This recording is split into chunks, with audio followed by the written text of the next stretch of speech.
Jonathan Wilson, that's also running for district attorney.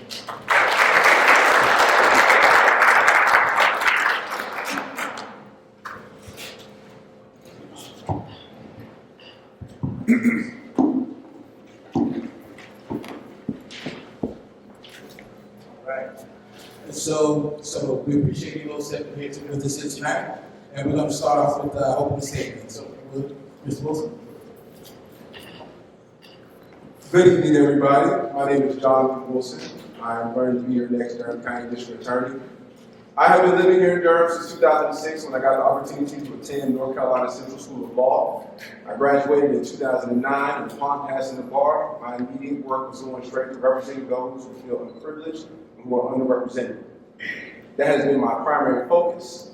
That has been my desire. That has been my entire goal, pretty much almost my entire practice.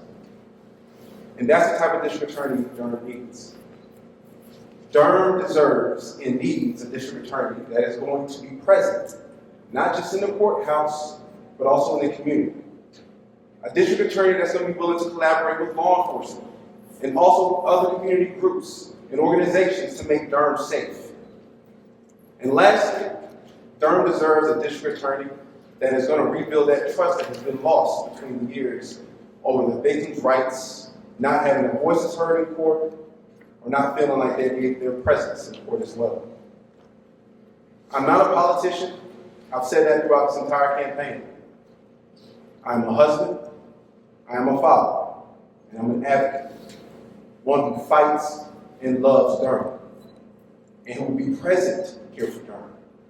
And when elected, will continue to do the same work that I'm doing now and continue to work hard for Durham and serve Durham. Thank you.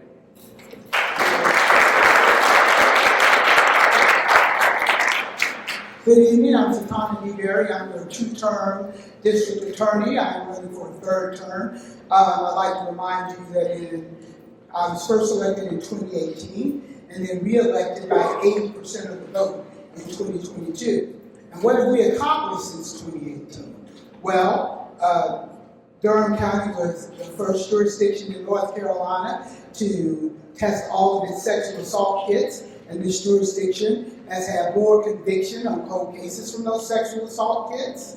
We have increased our influence with law enforcement, working to do homicide review cases, which has made that we have had more convictions for homicide than any of my predecessors. We have restored the driver's license of thousands of our friends and neighbors here in Durham County with $2 million worth of fines, fees, and forgiveness. We have worked to increase victims' rights here in North Carolina and here in our local community. Before, if you went down to the Durham courthouse as a victim, there was nowhere for you to even sit and eat your lunch. You had to sit in the same room with the person who was accused of hurting you. We got a grant that now our victims and our witnesses have their own space in our office. I am a member of this community. My kids went to Durham Public Schools. You see me out in the community, working with community groups to divert from court those cases that don't need to be there. We've worked with our sheriff and our county commissioners to have the first Medicaid assisted treatment program outside of the detention center. What does that mean? That means you don't have to go to jail in Durham County now if you have substance abuse issues. You can get treatment. And that's what the people of Durham County have asked for, and that's what we provide. And I look forward to doing that for you for another 4 years. Thank you.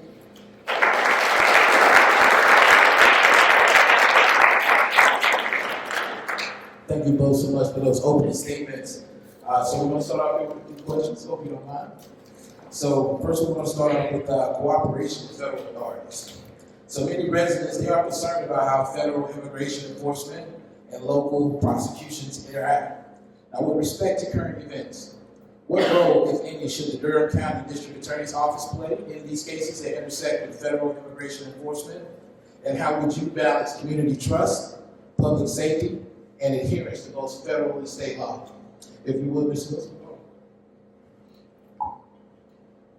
That's a very powerful question. I think that based on the current circumstances and things that have been going on, throughout my practice and my entire time, I have been astonished advocate against ICE. I've had clients who were taken out of the courtroom prior to 2017. ICE used to sit in the courtroom and take people out of the courtrooms. And I saw the impact and how much that hurt a lot of those people. With regards to how the federal authorities act in regards to state courts, it's two different systems. State court operates in a different law, different statutes, federal systems operate in a different courthouse. However, if a person's rights are violated, if a person's state rights are violated because of a federal agent's actions, if I'm elected, I will prosecute those actions. And that is something that you have to do to make sure that the community understands that as well. But also speaking to the community and talking to them, relating and having that understanding about how much of an impact ICE has had, and also ensuring and seeing what you can do as much as you can as district attorney to protect them. Thank you, Ms. Wilson. District Attorney, how would you respond? So you don't have to guess what I'll do around immigration because you see me do it for 2 terms. We don't cooperate with ICE, Homeland Security, around any immigration issues. My office has certified more U visas and T visas for our immigrant neighbors than any law enforcement agency in North Carolina. We are committed to our neighbors being safe. You don't have to guess what I'm going to do. You can talk to any immigration attorney in North Carolina, honestly, because we work to make sure the victims of crime are certified with those visas.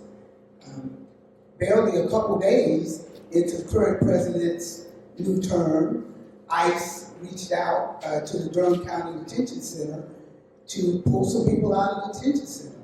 And we worked immediately with the sheriff's office to stop that from happening. So the people in this community have had confidence in me for the last 2 years that I will stand up and have the courage to stand up to the federal government and prosecute any folks who try to take away your civil rights here in Durham County, because that's my job. And you seem to have the courage to do that already. Thank you so much for the fitness. For the next question here, we'll start out with you, District Attorney. Now, the DA's office has a unique role in shaping how justice is administered in Durham. What inspired you to seek this office, and what vision do you have for the DA's office in this community? So when I first ran in 2018, I want y'all to remember back to 2018. We were talking about criminal justice reform. We were talking about an office in which 2 of my predecessors in this century, in the last 20 years, had been disbarred and removed from office for prosecutorial misconduct. We had seen the city and county pay out damages to people who had been wrongfully arrested and wrongfully convicted. We had a lot of trust to restore in that office, not just for victims and witnesses, but also for our local bar. And we have done that. Our goal has been that when people come to that courthouse, they know that they will be treated fairly and justly. They'll be held accountable, but it won't be based on their race. It won't be based on their gender or sexual orientation or gender presentation. It won't be based on whether they have a private attorney or a public defender, but will be based on the evidence and the facts and the law. And that's been a big hill to climb, but we have managed to do that, and we've managed to restore that trust. And so I think that is what we're going to continue to do for these next 4 years. Thank you. Ms. Wilson? I think the question was why I decided to run for office. And I think one of the explanations for that is because of the fact that I have grown to love and grown fond of people who live in Durham, and citizens of Durham, the people that I've represented every single day, and making sure that I fought for them, and making sure that they have an accurate representation and advocate that's going to speak on their behalf and fight for them. I'm raising my family here. I want to make sure that they continue to be in a safe community, or they live and grow up in a safe community. And over the past few years, the discussion about victims and voices not being heard, and injustices, that's okay, but public perception is the opposite of that. These victims are upset. I've represented some of these victims. Their voices aren't always being heard. Some of them aren't being notified about court dates. And because of that, those cases get dismissed. And at that particular point in time, they're nervous. But most importantly, it's just being present. Being in that courthouse, being in that community, being available. I'm a member of the Juvenile Crime Prevention Council, so I see the statistics every day. But also addressing the truancy matters. Instead of saying we're not going to address it, we have to address it because that's the future of Durham, of those kids. And for us not to say we're not going to address truancy is a problem. Especially when truancy since 2019 has gone from 19% to 37%. That is a problem. And that's not public perception, that's statistics. So it's being there, being in that courthouse, and letting people see that you're fighting for them. And also making sure that those victims feel their voices are heard, because some of them are not having those voices heard. Thank you. Thank you, Mr. Wilson. So let's talk a little bit about public trust. Community trust in the DA's office is shaped in part by visibility and communication with the public. How do you ensure the office is transparent, accessible, and accountable to your residents? And we'll start with you, Mr. Wilson. I think I kind of touched a little bit on it in the last question, but I think that, presence is key. And being available and being visible, visibility is key as well, that people can see that you're in that courthouse. And we haven't had that in the past 8 years, or past 7 years, 7.5 years. That visibility is missing. There are some great ADAs that work in the Durham County District Attorney's Office. I will give them that. There are some great ones there. But the district attorney has to be present in there, that community, and in the courthouse. And that way that you can have those discussions and also have that open line so that you can speak to the victims and talk to them and have those conversations with them and also make things available to them.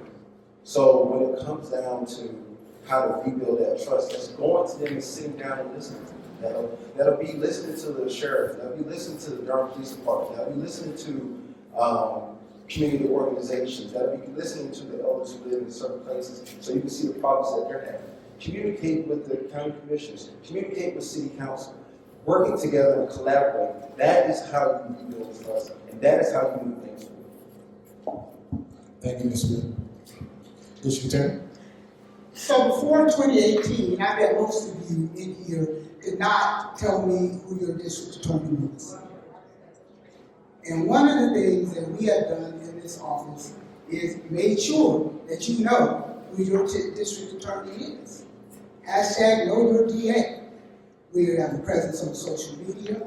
We have done annual reports. You can go to our website and see our annual reports. Your DA has been everywhere. And I think that's important. It's important because I am a member of this community just like you're a member of this community. I want safety just like you want safety. I've been a victim of crime just like other people in this community have been victims of crime. And as a black mother of black children, one of the things that I can tell you is that nobody cares more about what happens in that courthouse than you. Everything's not a criminal justice issue.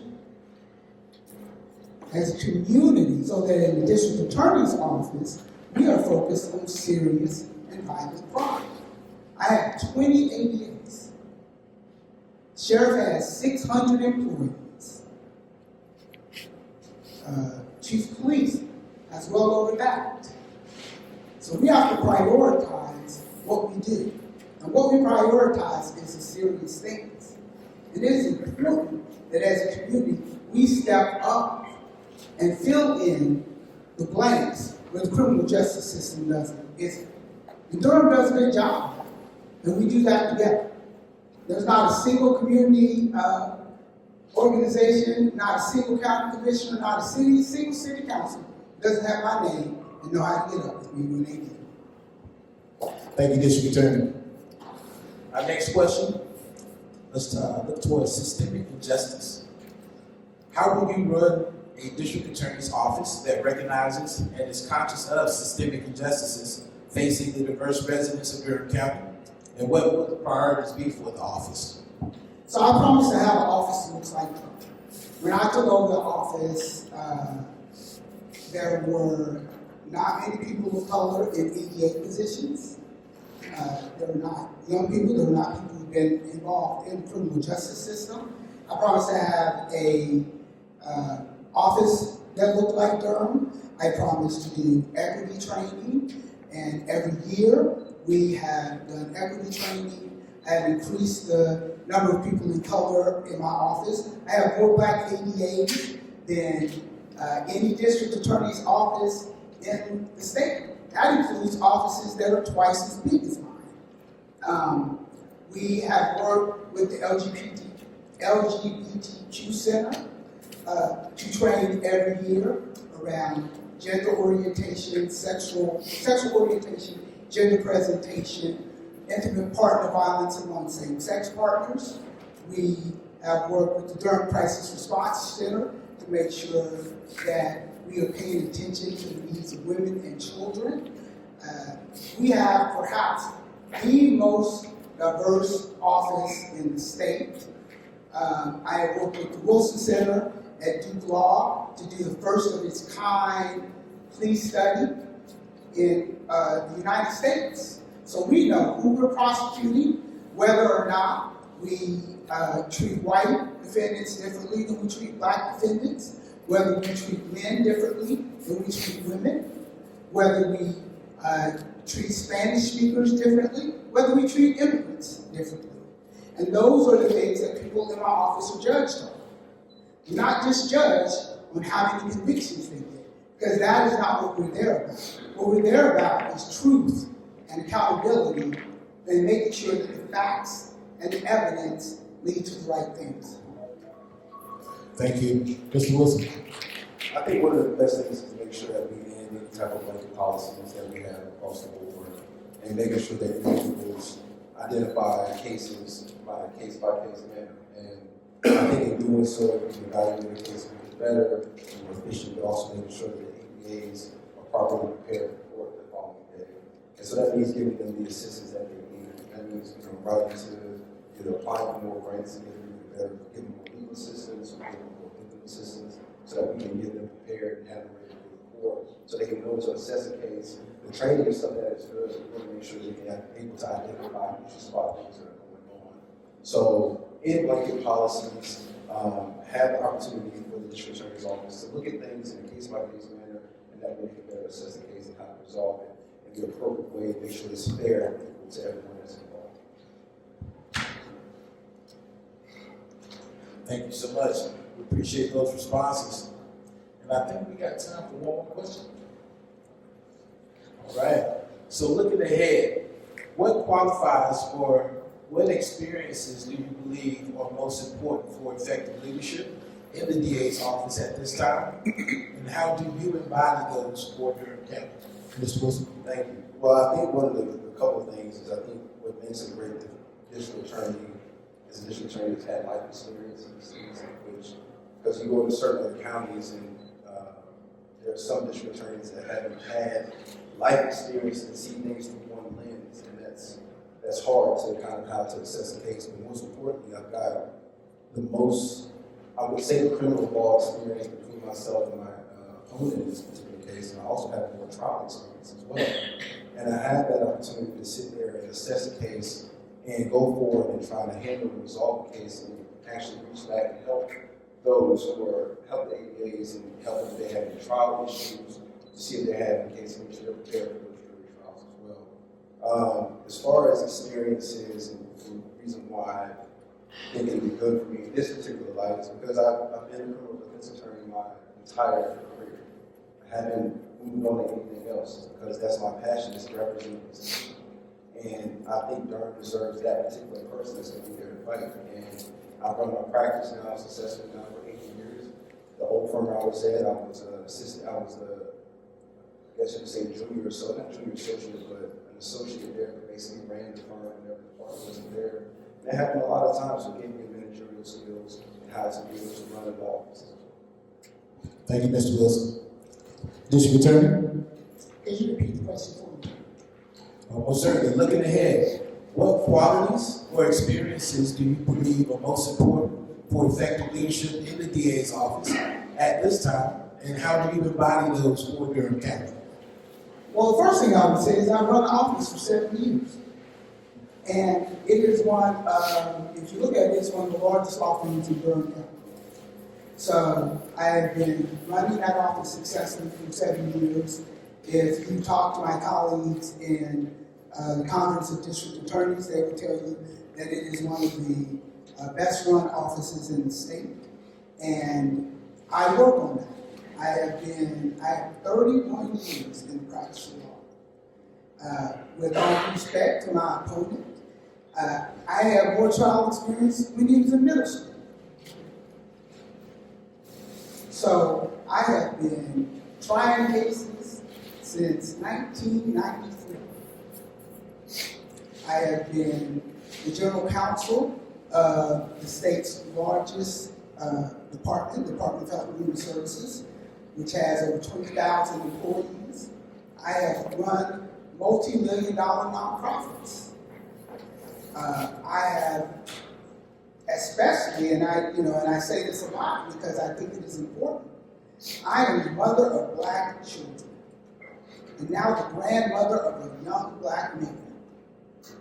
And the thing that I know, and the black mothers in this audience know better than anybody in this country, is the real impact that the criminal justice system has on our families and our communities. And that is at the forefront of what I do, is making sure we are all safe and that we all get the chances that we need to succeed in this community. Everything's not about throwing the book at people. Sometimes you have to be a partner to the work. And that's what we try to do here in Durham County in the DA's office. Thank you. Thank you for that, District Attorney. And now we're going to have closing statements. District Attorney, if you would. I'm just going to, how long do I have for my closing statement? Mr. Sullivan? 2 minutes. 2 minutes. We said a lot here today. And what I will say is this. For 2 terms, I've been your district attorney. You see my work, you see my commitment, you see my dedication to working for the people of Durham County. There are people in this room who work with me personally on their own issues, who work with my staff, who come to present to us. And so don't let the media and people who have a little bit of money and want us to be doing things a different way, to have you thinking that that's not working. We have historic low crime in Durham. Part of that is due to the work our chief has done and DPD and the work that our sheriff has done. But part of that is because the people of Durham County know that if they're going down to the courthouse, they're going to be treated fairly. Victims know that they will be heard, and witnesses know that they will be protected. And what that means, we have more people coming forward, we get more crimes solved, we get more crimes prosecuted. And that is what we're here for. Thank you so much. Mr. Wilson. Thank you. I'm going to end it by saying this, and I appreciate some of the things that Matthew Gary has said up here, and I appreciate the opportunity to come to this forum, but public perception of a lot of those things is not true. It's not about what the media says. It's not about what any person that has money is trying to do. Or she's right, going to book is not always going to work. It's about being acclimated and relating to the community that you're from. And these victims, their voices are not being heard all the time. And these victims aren't being notified about court dates. And that's a problem. That's a problem. And about partnering and collaborating, you gotta be present to do that. You have to physically be there to do the collaboration. That is the reason why I'm running. I'm running because I care about this community. I'm running because I'm going to be here and there for this community. I'm running because I'm going to collaborate and will collaborate with law enforcement and any other community organizations and groups that are in there. I'm running because I can help, along with the collaboration of the community, to rebuild that trust. The jail numbers aren't down. They're not down. So that statement is not true. It's 440 people in there today. That's the same as it was back in 2019. Crime may be down, but people in Durham don't feel safe. That is why I'm running. So at the end of this day, on March 3rd, in early voting, I ask you to vote for Jonathan Wilson. Thank you.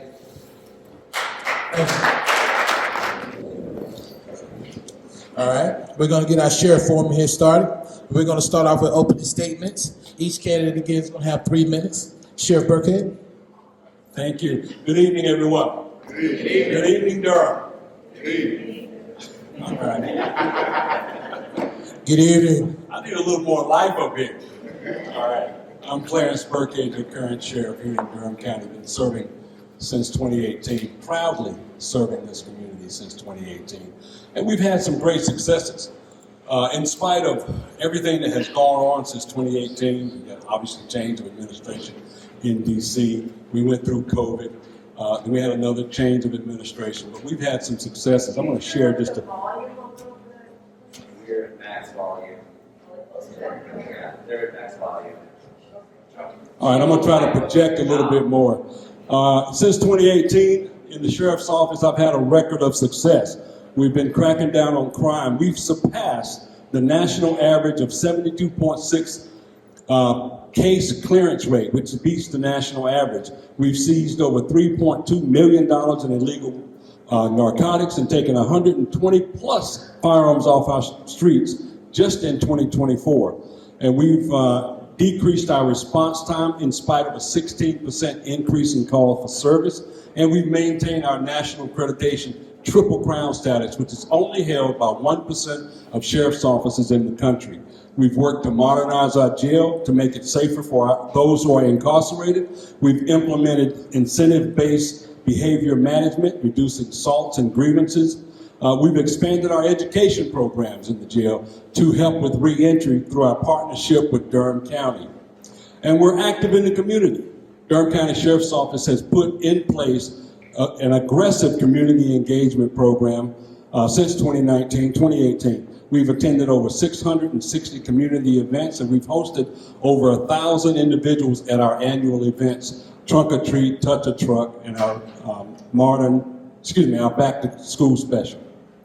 So moving forward, we want to finish some of the work that we've started in the detention center. We want to expand Project Safe Neighborhoods to continue to address gun violence.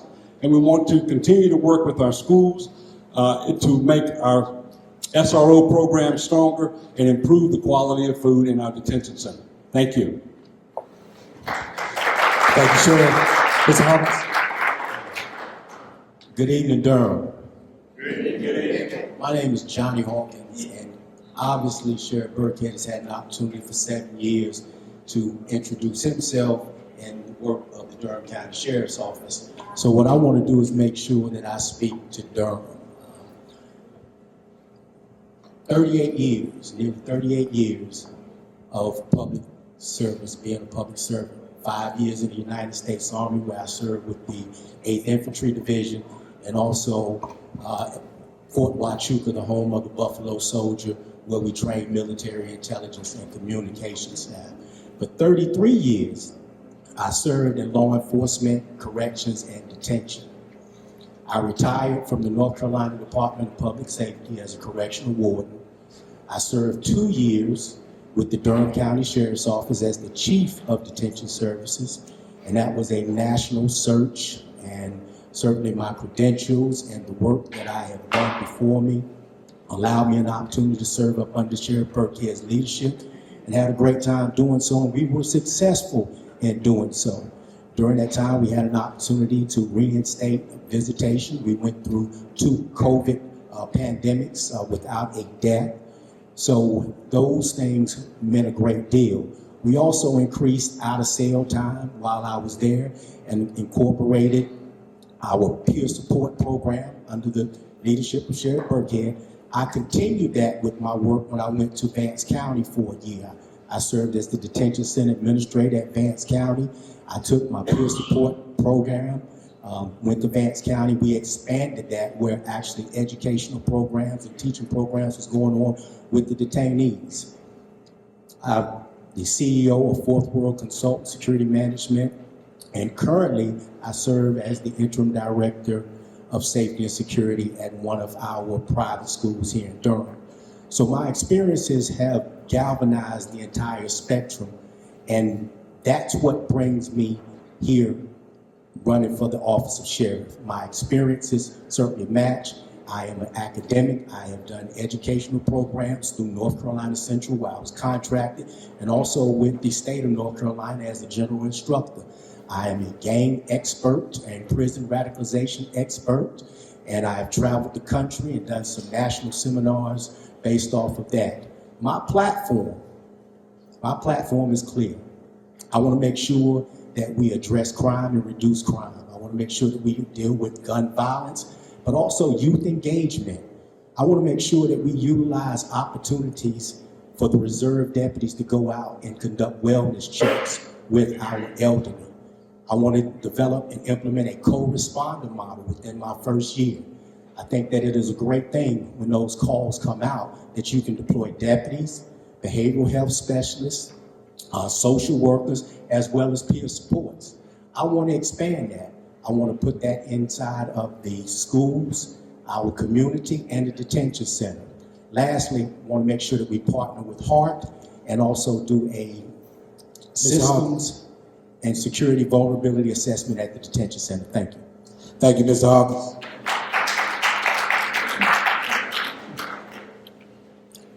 So with our first question here, we're going to actually start off with Mr. Hawkins. And so let's get us started here. How would you run the district attorney's office that recognizes and is conscious of systemic injustices? Sheriff. Excuse me. Not yet. The district attorneys, they are done. Sheriff's office. Sheriff's office, thank you so much. How would you run the sheriff's office, not the DA's office, that recognizes and is conscious of systemic injustices facing the diverse community of Durham, and what would the priorities of your office be? Community engagement is a primary responsibility. Prior to me announcing my candidacy for sheriff, I had an opportunity to run some forums within the community, crime in the community. And those forums and venues really gave me a general idea of how the people of Durham felt. I am a 26-year resident of Durham, wasn't born and raised in Durham, but I've been here long enough to understand what our citizens think. The injustices, the inequality, what you've got to look at is, again, community engagement. You've got to look at putting policies in place to address that. Also cultural and sensitivity, diversity training, dealing and communicating with our inmate population as well as the media, being transparent, putting out data-driven reports to show that our systems inside of the detention center, inside of the sheriff's office, are things that are in compliance with the Constitution. Just being a person that's visible, being accessible, making sure that our office is reflective of the community of Durham, which again can be a challenge based off of your detention and your law enforcement, but certainly I think efforts have already been made to do that, and I would just simply continue those patterns. But again, speaking with the community, educating our community, and having diverse training and sensitivity training. Thank you, Mr. Hawkins. Sheriff? So how would you run the sheriff's office how would you run a sheriff's office that recognizes and is conscious of systemic issues facing the diverse community of Durham? And what would the priorities be for your office? Yeah, thank you. As I mentioned in my opening comments, we are in the community every single day, and we made that very clear in 2018 when I ran on a platform of transparency, engagement, and accountability. First and foremost, being the first African-American sheriff elected in Durham, I recognize that every single day. And I subscribe to what MLK said some 60 years ago. Injustice anywhere is a threat to justice everywhere. And for me, that starts right here in Durham. And the injustices in the system that we call the criminal justice system, I've attacked those on all fronts, right here in Durham and also in Raleigh. being appointed to the governor's task force for racial equity and criminal justice. Meeting the people where they are, hearing what their concerns are, then taking that back to Raleigh so we can enact some legislation, so we can change the way we do law enforcement. That's true criminal justice reform that I've been involved in and fortunate enough to be appointed by Governor Cooper first for over half of my career as sheriff. I will continue to do that. We recognize the injustices and we enact legislation to address them. My priorities would be, we've raised the age, so we've got to figure out a way to reach our youth and address some of the injustices there, working with our school system, working with our superintendent.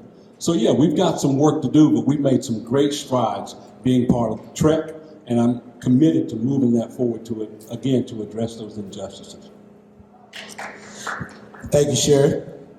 And if you would, take this question here as well.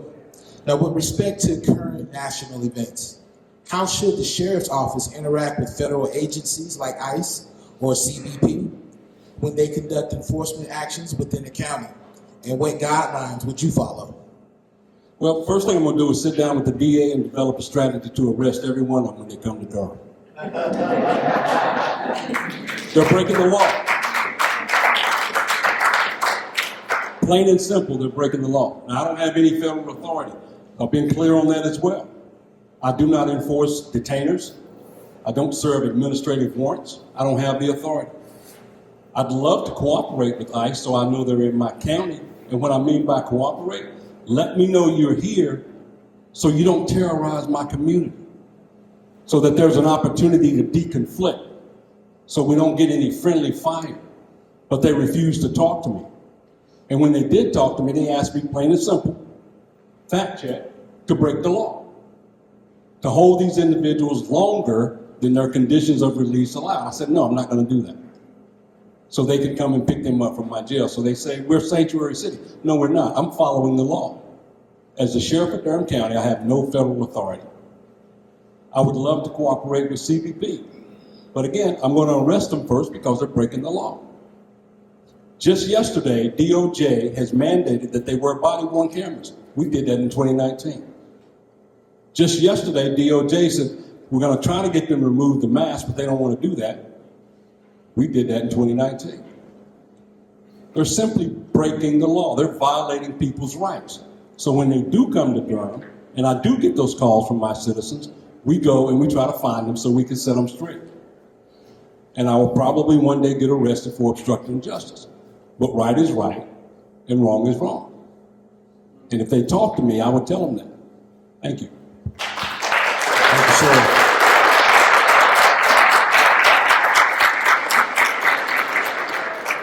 Mr. Hawkins? All right, Mr. Sullivan, I heard clearly what you said, but I would still like you to restate the question. Yes. I'll repeat the question. Repeat the question. Now, with respect to current national events, how should the Sheriff's Office interact with federal agencies like ICE or CBP when they conduct enforcement actions within the county? And what guidelines would you follow? So, on this issue here, Sheriff Burkhead and I stand on that same line. We stand on that wall. HB 10, HB 318, the Criminal Illegal Aliens Enforcement Act, as I've said before, is criminal itself. I'm not going to go into all of the anecdotal. I don't have the history that Sheriff Burkhead has with our federal partners in regards to the interaction, because I have not been or served in that office. But what I will say is that we will uphold that 48 hours and we will notify ICE. We will follow the rule of law. Now, on a personal note, I deal with this every day. My oldest daughter lives in Minnesota. So I deal with this personally every single day. And the thing that I always share with her is that, hey, we do have a sheriff that's not going to allow ICE to come in and Border Patrol to come in and terrorize our community. I have a daughter who doesn't go outside unless her husband is with her. Now again, to show my diversity, and I believe in diversity. I've always said diversity keeps people in order. Because her husband is Caucasian, she felt like that right there would be something that would protect her until recently. So again, I deal with that every single day. But the sheriff and I stand on that wall with this particular subject matter here. Thank you, Mr. Hawkins. So talk a little bit about public trust. And public trust in law enforcement is essential, particularly in a diverse community like Durham. What does accountability look like to you? And how should the sheriff's office maintain transparency with the public? So let me take you back to 2021 when I retired from the North Carolina Department of Public Safety and had the opportunity to come to Durham County Sheriff's Office as the Chief of Detention Services. There was a video that I had an opportunity to see, an interview, and those principles was transparency, engagement, and accountability. The T. I deposited that in my day-to-day actions and activities. But again, that is who I am. That's always been who I am. You know, I had a father who was a learned man who came up telling me and my brother when we moved to Greensboro, North Carolina to stay with him, I don't deal with liars and thieves. That was his rule right there. I don't deal with liars and thieves. So I've always held myself to the highest level of integrity. Now, Durham is a diverse but yet complicated and a tough city. We all know that. But what's interesting is having an opportunity to be a person who supports and promotes diversity and also the engagement. I've had a chance to meet with Black, white, Hispanic, Asian, the underserved, the individuals who are affluent. And the one thing that everyone is in tune with is the safety component. Are they safe? Yeah, we deal with housing disparity, we deal with homelessness, we deal with mental health issues, we deal with gang members, we deal with people that's affluent, we deal with our elderly population who are distinguished, who was back in the days of the civil rights and Black Wall Street. So we understand that there is a plethora of people in Durham County that requires the services, but everyone wants that basic human need. They want to be safe. And those are the things that I want to make sure that as the sheriff of Durham County that I bring to our citizens on a day-to-day basis. Thank you, Mr. Hawkins. Sheriff Burkhead? Well, I appreciate Mr. Hawkins citing my slogan, transparency, engagement, accountability, T. And that's what we ran on in 2018, and we have achieved that. This is a rich, diverse community, and we are in the community every single day demonstrating that. The transparency part is I meet with local groups, I meet with one-on-one, we have forums like this to share what the sheriff's office is doing, what's going on, not just here in Durham, but also in Raleigh, as I mentioned a moment ago. We share the accountability piece because I'm elected every 4 years. I'm in my second term and hoping to have a third. The people hold me accountable. I hold my people accountable. So it's a mutual understanding that we're going to do the job with dignity and respect. Our motto at the Durham County Sheriff's Office is honor, duty, service. And we subscribe to that every day. We have to meet the people where they are and demonstrate, not just through our words, but by our actions, by showing up, by standing on that wall, by meeting people where they are. And we have done that, and we will continue to do that. We share policies and procedures. I created the first ever community advisory board for a sheriff's office in the state of North Carolina. Those individuals from all across Durham County meet with me quarterly or more often if there's a crisis to talk about our engagement in the community, to talk about our approach to enforcement, to talk about the national events that are going on. So I can hear their perspective and they too can hold me accountable. So we've done that and we will continue to do that. Thank you. Thank you for sharing that. If you would, Sheriff, let's talk a little bit about detention. The Durham County Detention Facility is a central responsibility of the Sheriff's Office. What principles guide how you approach safety, staffing, and humane treatment? And what should the public expect under your leadership? The sheriff is the custodian of the detention center. And today, sad to say, I have nearly 450 individuals in my care and custody. I take pride in that detention center. The detention center is a county building. I want to point that out. The detention center is a county building. It's my responsibility to be the custodian of that building and make sure it is operating properly and that those who are housed therein have what they need to survive and to thrive, and we do that.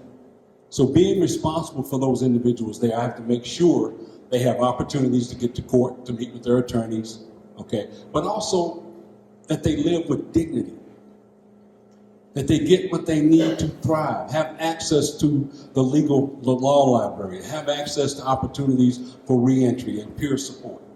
Those are my responsibilities by statute, and I embrace it because they made a mistake. Just because they've made a mistake doesn't mean they need to be thrown away. As you heard the DA say earlier, we work with the DA's office. We work with our defense attorneys to get these individuals to court, to get them out as soon as possible, or if they have to serve their sentence, we prepare them for that as well.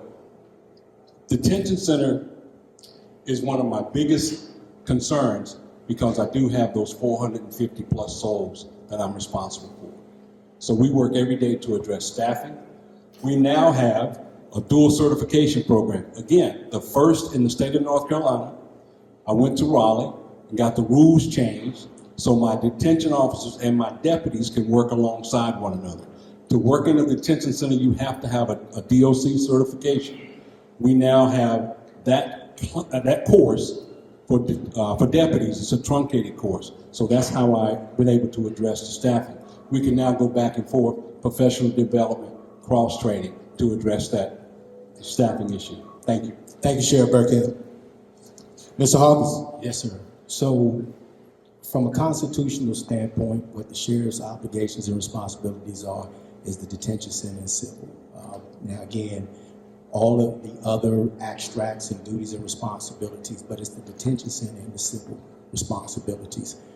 The most vulnerable individuals that the sheriff's office will oversee are in that detention center. Because the reality of it is that without the service of the correctional staff and the detention staff, there's nothing that can happen on a positive basis. Now, my area of expertise has always been corrections and detention. The atmosphere that I have created at Durham County was that of a community. Because collectively, we're all in there together.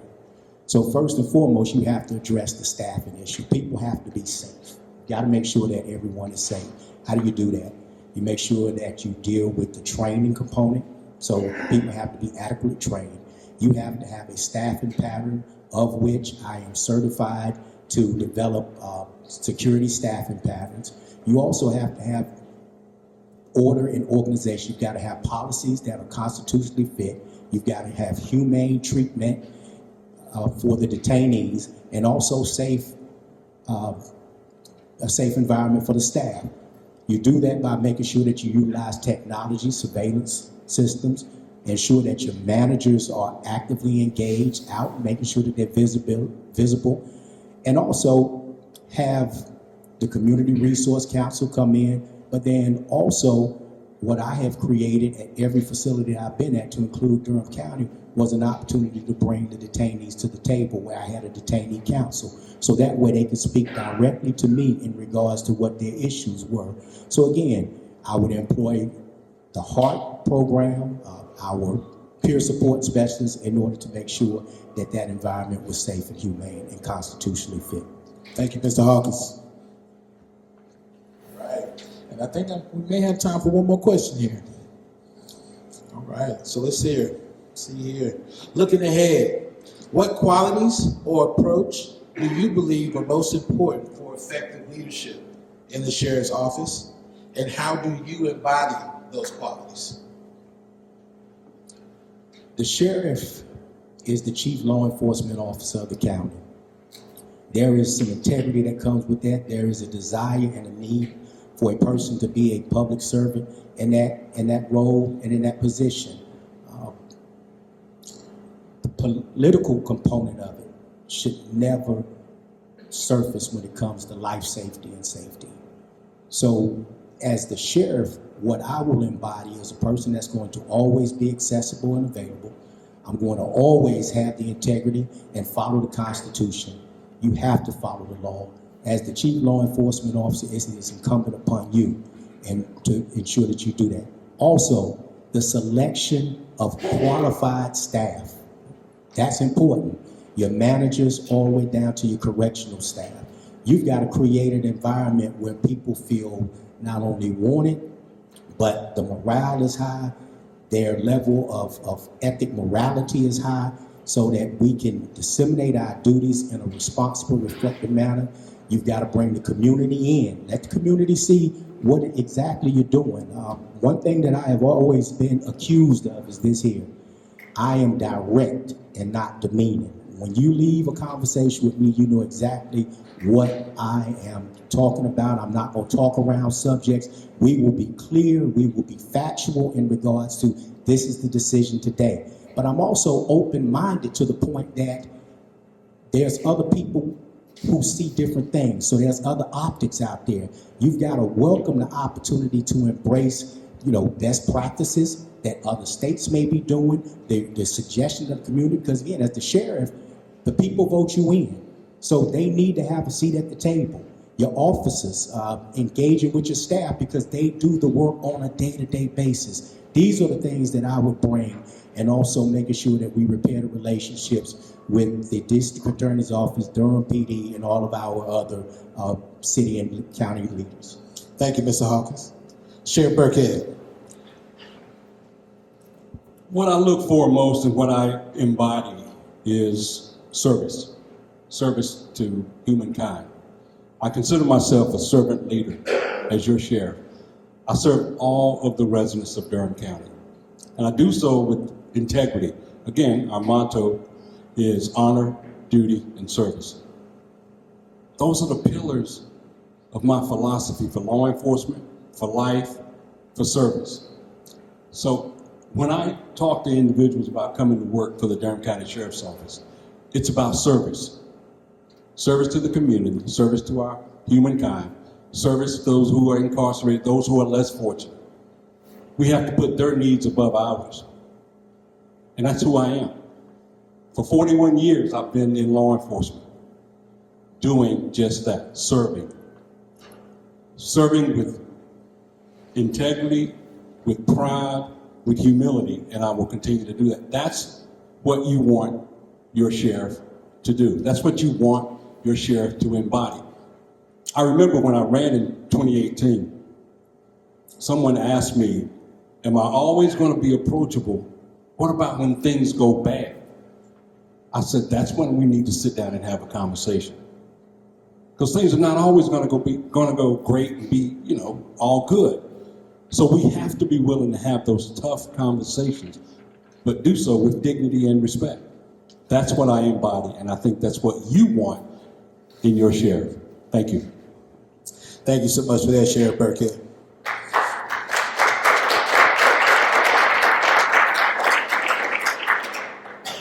And now we'll have closing statements. If you would start us off, Sheriff Burkhead. Well, first I want to thank the Durham Democrats, the Young Democrats. There's another sponsor, I thank them too. This is an opportunity for you to hear from us, and I thrive on that. I welcome that. And so thank all of you for coming out tonight and engaging in this political process. It's critically important. It is more important now than ever before. And you all have seen what's happened for the last year. They say all politics is local, but what's happening at the national level is obviously impacting us at the local level. As your sheriff, I will continue to stand on the front line to defend this community, to serve this community. And I'll just wrap up real short and let you know that I'm still serving and still protecting. And I welcome and ask you for your vote and your support in this May 3rd primary. Thank you. Thank you, Sheriff. Mr. Hawkins? All right.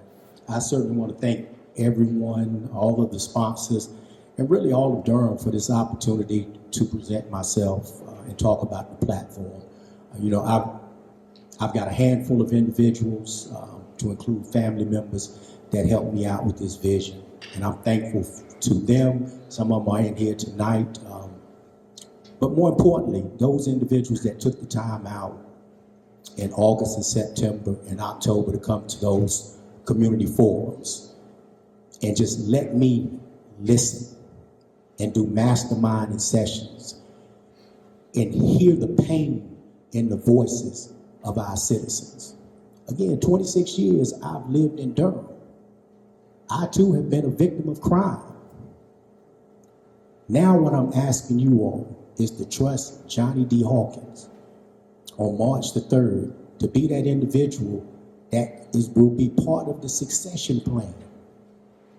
The individual that has the experience, the individual that has the compassion, the individual that will sit back and have a platform that is preferable to Durham. Again, this is what the people say. So, making sure that I address crime, gun violence, youth engagement, looking after our elderly, developing a co-responder model, partnering with HART, collaborating with our district attorney's office, Durham PD, our city and county leaders, being physically responsible. These are the things that Johnny Hawkins brings. The great Dr. Howard Thurman said every day when you wake up, is 2 questions that you ask yourself. Where are you going and who you going to take with you? Thank you. Thank you, Mr. Hawkins.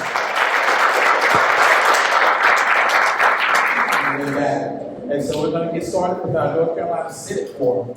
We have with us our current Senator, Sophia Chitley. And then we have the former Durham City Council member, Deidreana Freeman, here with us today as well. Woo! And we're going to start off with our opening statements. If you would, Senator Chitley. Thanks so much. Can everybody hear? I know it's been a little bit tricky. Okay, great. I'm Sophia Chitlick, and the same day that I was elected to our state senate, so was Donald Trump. And since then, we've been in this existential fight, not just against Project 2025 and the way that it's been implemented, but also against our Republican legislature that enables this president, cheers him on, and legislates alongside him. So I've been working to fight back in the legislature, to fight back against policies that are giving ICE more power, fighting back against absolutely inhumane cuts to baseline social safety net programs like Medicaid, fighting back against these ridiculous bans on DEI. We've seen 3 bans on DEI this session of the legislature and not 1 bill to raise wages in our state. And so as we're fighting back, I'm also trying to move us forward because fighting back is not the only job in our legislature. It is still my job to go and get resources for our community here in Durham and to say, hey, this is what it would look like to actually care about our community, to actually care about our state, to put forward some of the most progressive policies that we've seen so far in the state about things like universal child care and UBI for pregnant moms. And so I've been trying to do that, and I've been effective at it. I am the only Democrat freshman in either chamber to get anything signed into law all year. I have built bipartisan coalitions on things like child care and mental health, and even without a state budget, a total dereliction of duty from our legislature, I've helped to secure, along with our delegation, $6 million for Sean Paul survivors. So I'm working to deliver results for our community, even in extraordinarily difficult circumstances, to put forward our progressive values, to restore Durham as the moral and financial engine of our caucus, working with my colleagues to break the supermajority, because that is possible.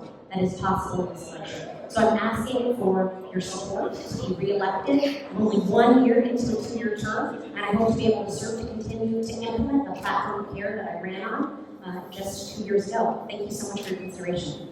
Thank you, Senator. Thank you. Good evening, everyone. Happy Black History Month. I just want to take a moment. I know that I'm not a projector, a very strong talker, so I'm sure everyone can hear me. I just want to take a moment because I know folks don't always know who I am or why I sit in these seats or take on these political fights like I do. I will say that I began in Durham in 2007, moving in because of affordability here. And as I watch over the years, this very chocolate city become less and less chocolate and even more less affordable for everyone, I have been focused on fighting, making sure that we have housing affordability, making sure that we have access to capital for small businesses, making sure that we have access to the resources we need as a community. And so that led me to run in 2017 when the now president was first president. That was kind of crazy. But that in and of itself was a challenge. And so acknowledging the focus that I took in that time was around being focused on social, economic, and environmental justice, understanding that people didn't even want to say Black in policy at that time. And here we are today, we can say it, and it's now against the rules in many instances. So if you roll backwards, we need more than fighting, and it's not just moving forward, it's really, really, really seriously, critically about figuring out how to make sure that the resources are in place for the people who need it the most, and then also figuring out how to curate a humanist focus from birth to death. Like, it's not just about childbirth, it's not just about the beginning, it's about your entire life, being able to live and work in communities, and to be able to support yourself and your families. And so I just want to continue to do the work and continue to fight for us as members of this community. This is the city I love, the city that's made me the leader that I am. And I continue to push because the status quo is not enough. Advocating with advocacy groups is one thing, but doing the work on the ground, as I have with Durham Children's Initiative, with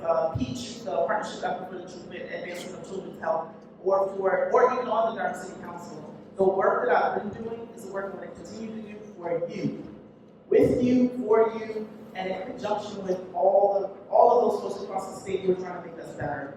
We have a very, very opportune time. Understand that it is Black History Month. Tomorrow will be my great-grandmother's birthday. She was born in 1917, and she had to fight for her rights and my rights today.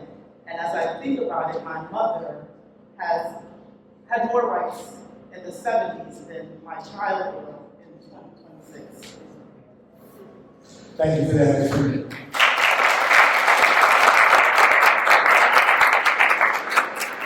And Ms. Freeman, we're going to start off with you with our questions here, if you don't mind. What experiences or moments most shaped your decision to seek this seat? And what do you believe Senate District 22 needs from its state senator at this moment? Thank you. That's a great question. I think that it's hard to put into a box, but I kind of name it under justice, just understanding all of the injustice that we face, understanding how racism operates, understanding how sexism operates, understanding how misogyny, or the special kind of racism and sexism that's specific to Black women operates. These are the things that push me into these rooms and into these conversations, acknowledging that those those who are marginalized the most often have the best advantageous viewpoint to advocate for and with the people that are in the same position. And so I'm kind of trying to pull all of it back together again. There is for this district, knowing that, things like housing, healthcare, education, all of those things matter all at the same time and need all of the resources. And we know that there's situations where water and sewer and the ways in which our man-made and and our natural waterways all flow together. All of these things matter the most all the time. And having people who understand how to interconnect and make sure that those processes are working fluidly with not just the legislatures, but also on the ground community, and then also with our departments across the state, is critically important to making sure that we're where I have had the experience to work on develop policy and implement policy. I think I bring a great advantage and be able to serve the city of Durham in this district. Thank you, Ms. Freeman. Senator Chip. Yeah, I think, I ran for office originally just a few years ago because our district is the most progressive district in the country. And I thought that the voting record of my predecessor didn't reflect Durham's values, didn't reflect our support of the governor, and that we needed somebody who would uphold the veto 100% of the time, and that's what I've done in this role. I also felt like a lot of the issues that affect families in our district, everything from affordability to maternal mortality to public education to childcare especially, were being ignored. And when you look at our legislature, that makes a lot of sense because our legislature is 2/3 male and over half of those folks are over 60. So you don't have a lot of young parents at the table making these policy decisions. And so I'm the only mother of a young child, a toddler, in our state senate. And so I'm often the literal only person at the table who has any lived experience at all with child care. And I think that that connection has helped me become a strong advocate and also to bring, excuse my language, to fight like hell energy and urgency to these critical issues. I've also spent my career as an operator, building companies, as a coach, as an investor, as a leader, building multi-million-dollar companies, teams, nonprofits, and organizations. And in this role, I'm Durham's chief fundraiser, and that is what our district needs. It is our job in possible circumstances to go to the legislature and get every single thing that is in the adjacent possible. And if it doesn't exist, we need to find different ways to talk about it, different ways to support it, so that it can exist as soon as possible. And it is also our job to play a meaningful role, again, in breaking the supermajority, in organizing, in driving up turnout for statewide races, which thank you so much to all of our sponsors. You're doing an amazing job. This is how we take back the courts for justice. This is how we restore democracy in our state and in our country. So it's part of being a part of all of those different teams, making sure that everyone is talking to each other, being a collaborator in chief. And that's something that I love to do. It's a background role, that's how I see it, and it's also a facilitation role. Thank you so much, Senator. And so, speaking of navigation, navigating the legislature here, as a state senator, what principles would guide you to decide which issues to prioritize and how to work within the General Assembly to advance them? The first thing that guides my decision making is what is urgent and important in our district. And the way that I know what is urgent and important is I ask and I listen. So what I want to do is to implement to the best of my ability a co-governance model. The way that we have participatory budgeting for part of our budget here, we have never had a clear process for participatory policymaking. That's a big problem, and we need to build that better together. So I'm trying to think about how, if re-elected, can we go through a real process in the summer and in the fall to make sure that people are able to have a real say in that process. But it's also happened naturally and organically. People will reach out to me via my email, which is public online, you can do it too, and say, I have this problem, I have this lived experience. Hey, one thing that you should check out this program in Michigan that we should bring to North Carolina because we're giving cash payments to moms postpartums and it's saving lives. Or hey, did you know that coaches across our state some are making as little as $1,500 to do hundreds and hundreds of hours of work? Can you fix that? Can you build a bipartisan coalition? And so I've been working on that co-governance to try to translate that. So urgency, constituent voice, and also again, what is possible? I always want to fight for our values proactively, but we need to balance that with what we are actually able to get done. So I always look at what is, in the most optimistic and ambitious moment, a little bit possible, even if it just means incrementalism in this moment, because we are in a bridge moment. We will not be here forever. We need to fight back and get power so that we can actually move us forward in ways that are very meaningful. But in the meantime, we need to do everything that we can.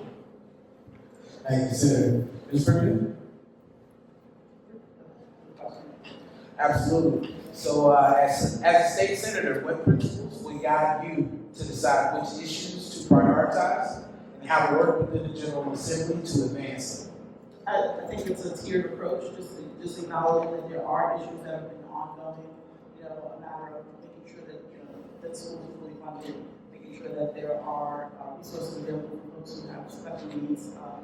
There are those pieces, and then there's also the pieces that are like optimistically thinking about what could be, and just understanding like the way in which we actually do educate our children can change. We actually have different systems in place that actually make us more impactful and innovative. And figuring out what those things look like. Are those conversations you're having in town halls, those conversations you're having in your community colleges and your universities, and then also with the folks in the community who are parents, teachers, educators of all sorts. And then there's also this kind of a tier where it's this conversation that you're having with your partners in the legislature. Just understanding like there are folks who've been working on things many, many years, and they just haven't moved. If there are things that you can get moving, you can work to move those things. And then I would say that figuring out the next tier or the other tiers are really just kind of,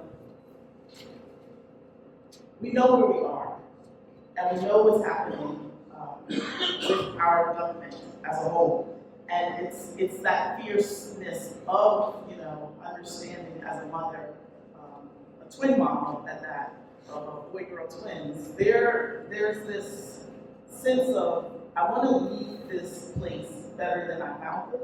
And so figuring out what those things are means we're talking to our youth more, we're engaging our youth in the process.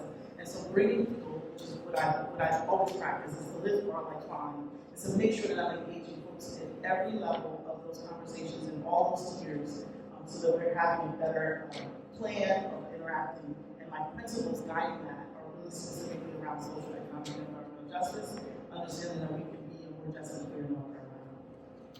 Thank you so much for sharing that. And you mentioned the community a lot, Ms. Reed. So starting with you, dealing with community involvement, how do you stay connected to the people and the communities of District 22? And how should constituents expect you to listen to and advocate for them across the district from Falls Lake to North Durham and beyond? Thank you. That's a great question. I will say that it's always easier to listen to the squeaky wheel, but it's a little less easier to hear those who aren't saying I need help. And so making sure that I'm in community all the time has been a great practice for me for the last almost 20 years.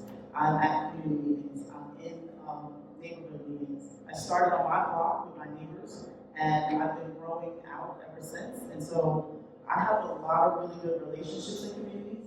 It doesn't always go positively, but they're really good relationships, and I know that if there are issues, I am hearing it, and I want to make sure that I'm bringing solutions to those problems from and with the people. And so I will say that I started in the Democratic Party as a precinct treasurer, then I was the vice chair and chair. And so I understand a lot of layers of what's happening in our community and how our people are at the center of getting the word out and also of receiving all the messages. And so figuring out those things is kind of naturally working for me right now. And I have a really good track record. So thank you. Thank you, Ms. Reed. Senator? Yeah, I think the most important thing is radical accessibility. So I'm very, very hands-on, especially with constituent services. So if people come to me with an issue, you can expect that I'm going to be calling every liaison in the building, everybody I need to do above and beyond. I don't often even delegate some of that to my legislative assistant. I handle cases personally because I think it's extraordinarily important for people to know that if they don't know who to call, they can call me. And I don't think about a constituent just as a voter. It's somebody who's, a refugee in our community or somebody who is undocumented or a child, right? I want to be an advocate for everyone in our community. It's why I've responded to over 1,400 constituent emails personally. It's why I put out a comprehensive report detailing my approach to transparency and accountability. It's why we've secured almost 40 DMV appointments. It is just that relentlessness that's really important. So people are having challenges with TANF or workers' comp, we want to get that done. And I think showing up is not just being radically accessible in my inbox or in my DMs or having my email online. It's also about making sure that we have strong co-governance. So a lot of folks don't have the luxury of showing up to a community meeting. So we need to figure out better and stronger ways to go directly to individuals. That's why I'm putting out a community survey that's on the back of that annual report to make sure that we can really hear back from folks about what's going on. And it's deep engagement with our local existing organizational infrastructure, which is so strong. We've got the committee, we've got the PA, we've got Sunrise. So I've been leaning on these groups to do that co-governance work. I'm working with Sunrise right now on an electoral reform package. So it's a symbiotic relationship. Come to me with ideas, we workshop them together. We have so much wisdom in our community. We have what we need here to be able to do that, and my job is to be a conduit for that. Thank you so much, Senator, for that. It sounds like people can access you very easily, and you have different things that you're prioritizing in your office, Senator. So if you could wave a magic wand and see one piece of legislation pass through the General Assembly, what would that be, and how would it benefit your district? Okay, I'm cheating. It's a magical budget And it's not just the ones that the Republicans oppose. If I had a magical wand, I would put forth a real progressive budget for our state that fully funded Medicaid, that got rid of the disastrous voucher program, that fully funded land, that radically changed our tax policy to make it more equitable so that we restore our corporate and income tax rate to 2012 levels. So we actually have enough money to meet basic needs in our state because the money exists, but we've made a bad set of choices over the past decade. I would make sure that we're, funding dual inclusion in Medicaid, and that we're funding out-of-hospital birth care, and that we're funding radical infrastructure improvements, and a state flood mitigation program, and a state flood insurance program, and really addressing the realities of climate change. I would make sure that we're funding our state universities, and that we're expanding our Innocent Promise program so that at every state university you could go to school for $500 a semester.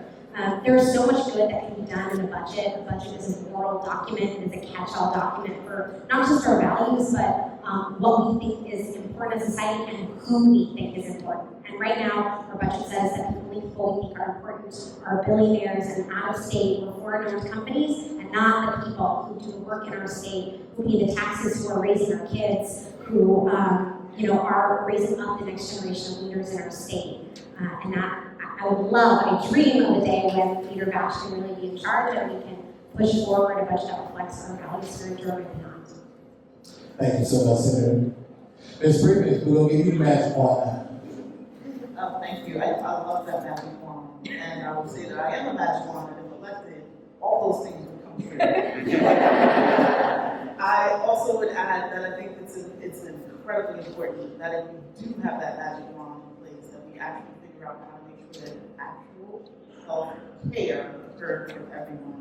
Let's say it again, that actual health care, not health insurance, health care happens for everyone. So figuring out how to make sure that we're providing the services that need to be covered, whether it's housing, whether it's healthcare, whether it's education. Like, these are things that we are constructing, like the social construct of race, and we can deconstruct. And so figuring out how to make sure we deconstruct what has been set in place with hundreds of years of laws that are wrong, and putting on the books the type of laws we want to see that actually show that our humanity is tied to one another, as we understand and can see one another as the humans that we all are.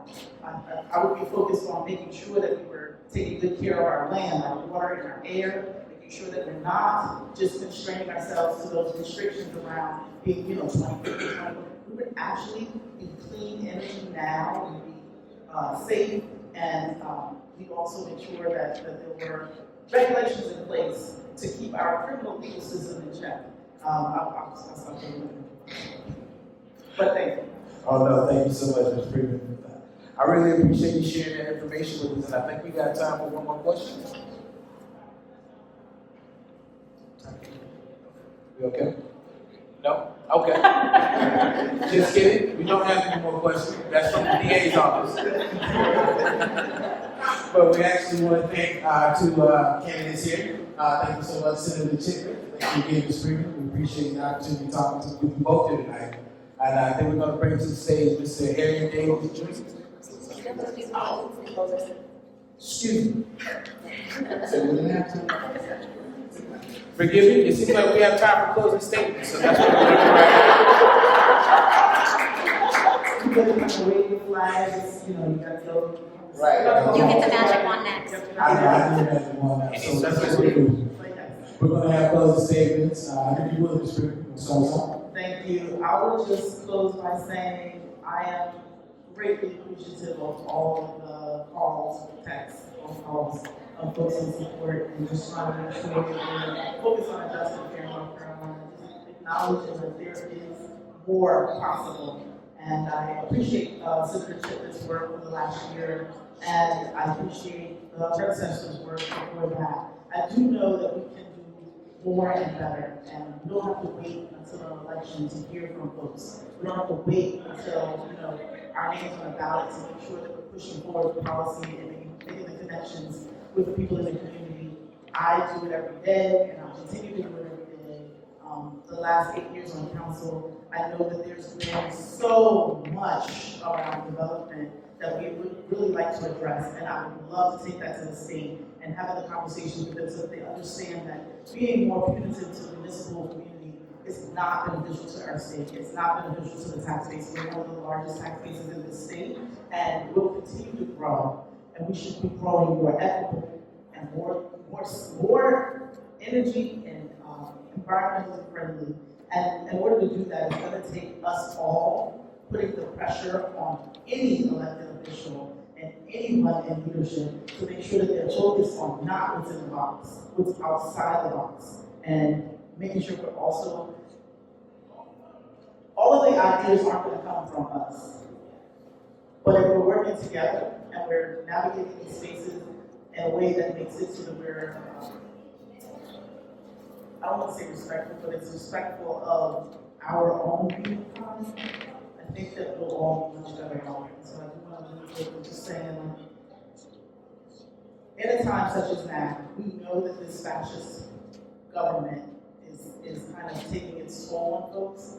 I want to actually just make sure you're checking in on people because our mental health and the economy could be really fragile. Thank you so much. Yeah, I agree with Councilmember Freeman that right now, in the face of such enormous cruelty on the federal level and quite frankly on the state level in a Republican supermajority, the only antidote is care. And we have to live that, we have to be that, we have to legislate that. It is just so critical.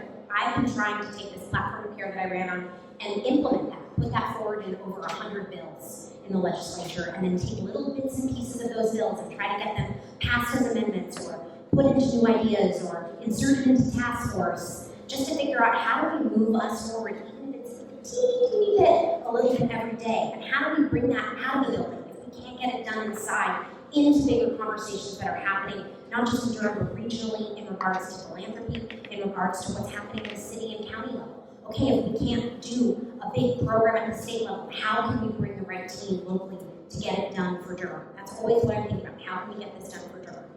And that's why I'm asking for a little bit more time. I've got some big ideas that I want to implement, things like the nation's first child care finance agency, things like the expansion of programs that are coming right here out of Durham to support moms and babies and families, education initiatives that are coming right from our public school teachers, the restoration of collective bargaining and increases in cost of living for our state retirees where we have more than almost any other region in the state. So I want us to work together. Our Durham delegation wants to stick together so that we can keep working as a team for Durham, so that we can keep pushing forward progress and also an agenda of care that serves you. We want to deliver excellent constituent services. We want to be clear and responsive.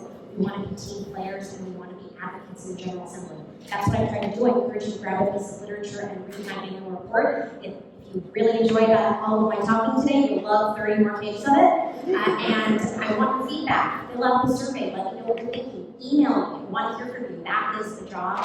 And thank you so much for your engagement in this election and beyond.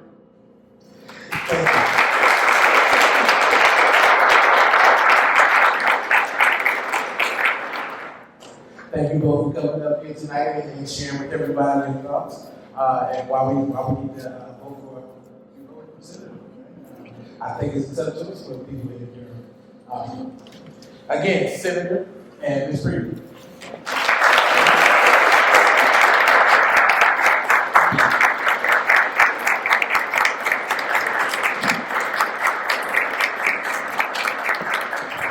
And to close us out, we're going to bring up Mr. Harry Davis Jr.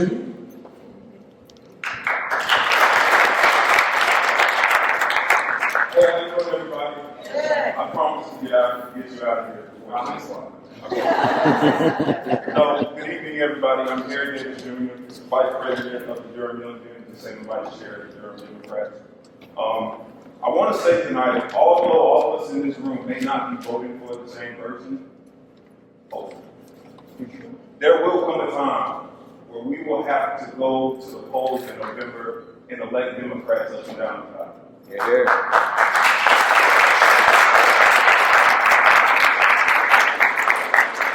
That's why we need your help to build that army. So on this screen that's been going this whole time, I hope y'all been scanning these QR codes. We have QR codes to sign up for early poll voting. There it is.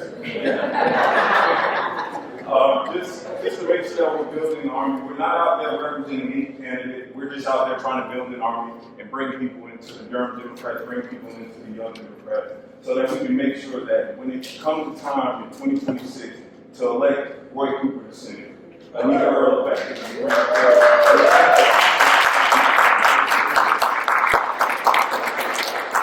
And then lastly, at a time where young people are so important to this country, are so important to the mission, we see our young people fighting across this country for the future they want to see.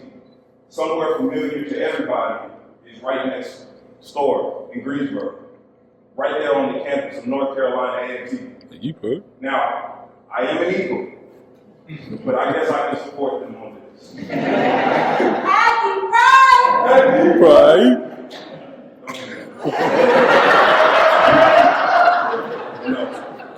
So, Eagle Pride. That's how it's done. So for years, we've screamed that we wanted young people to be involved. We've screamed that we wanted young people to have their voices heard. Well, right now, the young people are letting their voices be heard, and damn it, we have to listen. I'm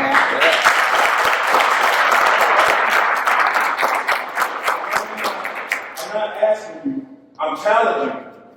I'm challenging you to put your money where your mouth is. If you can't support with manual labor, if you can't get out there and knock on doors, if you can't phone bank, you can support with your pockets. You can support where we can put the money into a good cause, where we can put the money into the pockets of some hardworking young people to go out there and do the work that you might not be able to finish. But you weren't meant to last forever. Somebody has to pick up the mantle and keep on going, and that's what we are here to do. So, I challenge you to put your money where your mouth is, or put your feet to the pedal on the metal and get going. I said that wrong.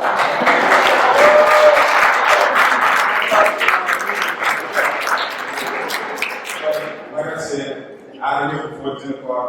Thank you all for coming. Thank you all for the great. And good night, everybody.